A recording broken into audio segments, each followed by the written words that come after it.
దేవుడు ఒక నాయకుడిగా ఎన్నుకున్నాడు. అద్భుతాలను చేయించాడు. ముఠే అనుకున్నాడు నేనే పాటి వాడినయ్యా, నోటి మాన్యం గలవాడిని.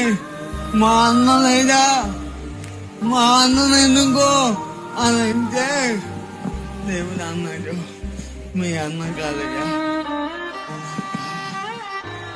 తమ్ముడు, నీకు సామర్థ్యం లేదా, జ్ఞానం లేదా, చదువు లేదా, టాలెంట్ లేదా, ఏమి లేకపోయినా పర్లేదు, నువ్వు దేవుని ప్రణాళికలో ఉన్నావు.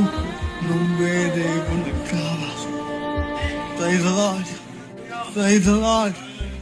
అన్నీ ఉన్నోటో చేయించడం వేరు, ఏమీ లేనోటో అన్నీ చేయించడం దేవుని స్థిరం.